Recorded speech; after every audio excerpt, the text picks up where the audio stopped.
Hi guys, welcome to my channel. I'm Sierra at the Cooley Craft Corner, and today I wanted to talk to you guys about picking out pages for my very first junk journal. So I've been collecting paper for this journal for several months before I started this channel, which I just started in July of 2023. And this journal is special to me for, well, the main reason is I'm making it for a friend. As a late birthday present. She just turned 32. So at my son's suggestion, I picked 32 pages to be in the journal, so 64 writing sides. So I'm going to do 2 signatures with 16 pages each. And some of these are cardstock. So I'm a little apprehensive with how thick these would be. So if anybody, when you were making journals, did you use a lot of cardstock? Is that a mistake? Is it really going to make it too bulky? I'm hoping with only doing 32 pages, it won't be too bad. 32 papers. So if you have any advice on that, or, want to share your experience, definitely leave it in a comment for me, because I'm really curious. A lot of the journals I see, people are not using really thick cardstock, which this is one of the more thicker ones. It's lined with like this velvet pieces on it, which is beautiful, but it's also pretty substantial in weight. So I'm going to go through here, kind of explain a little bit about the journal I'm making for her and why I picked what I did. It's going to be an eclectic journal based on her interests. She loves France, Paris, Victorian, Edwardian eras. She loves the beach.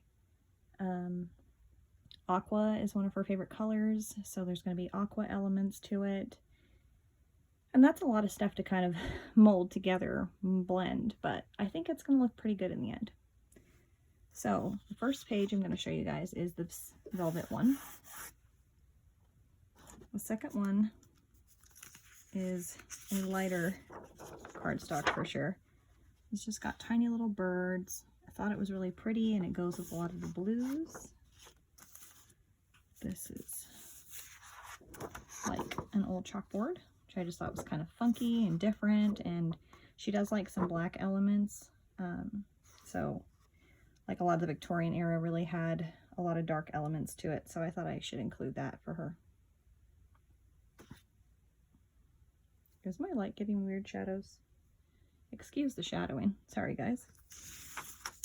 I got some of this ledger paper to put in. Some purple.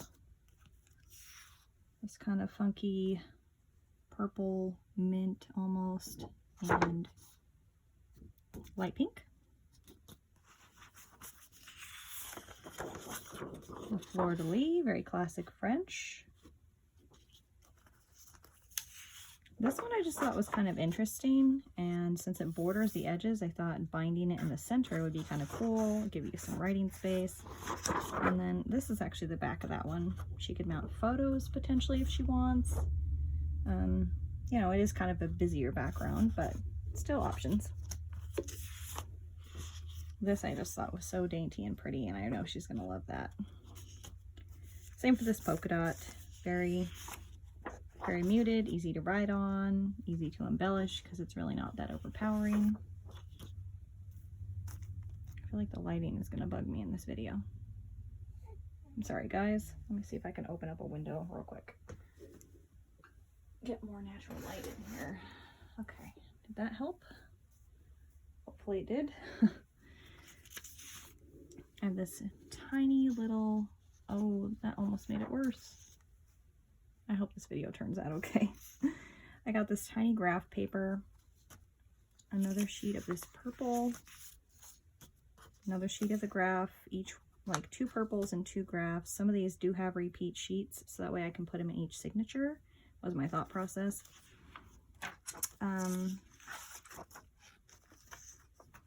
This page is going to get hinged. So I'm going to hinge a couple.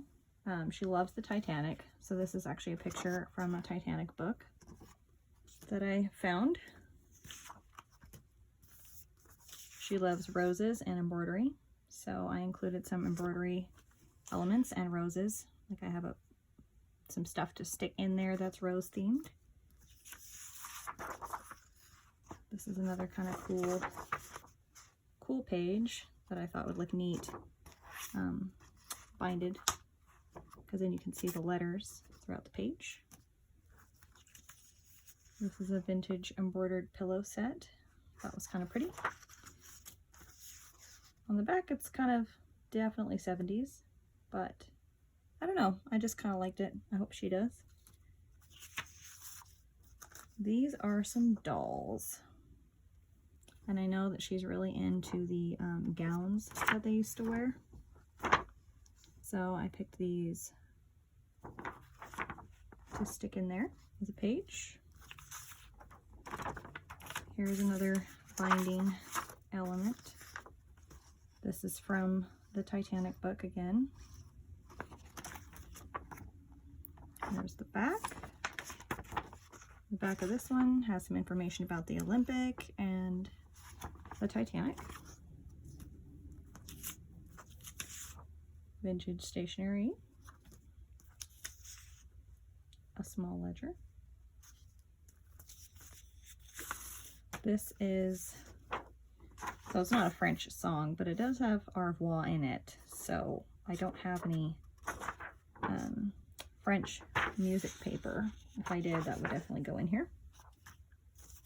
This is from a castle book of Irish castles, and I mean, how beautiful is that? So lovely. Like, look at that library and those statues. Phenomenal. This one had like an old blueprint. I believe it's from that same book. And you guys can kind of see the decorative ceiling. So some light parchment type paper. I have bigger sheets. I'm going to fold that, I think, and make it into a double pocket. Just put it in here for reference. This is like some textured rose paper. It was a wrapping paper originally. Thought that'd be fun. She could watercolor it. This paper I thrifted, and she loved the color of this. She loved the style, the colors in it. So a lot of the other pages I picked, like the purples and the pinks and the blue, are actually stemming from inspiration from this. So I'm going to have a set of this in each signature. And then just some blank pieces of paper that I'm going to coffee dye. So she has those. So if you have any tips or feedback, definitely leave it down below. I'd love to hear what you guys think. And thank you guys so much for joining me on this. It's my first journal. I'm a little nervous, especially because I'm making it for someone else, but that almost makes it more exciting because I hope she's going to love it. I've been working so hard to find everything that I wanted for it. So until next time.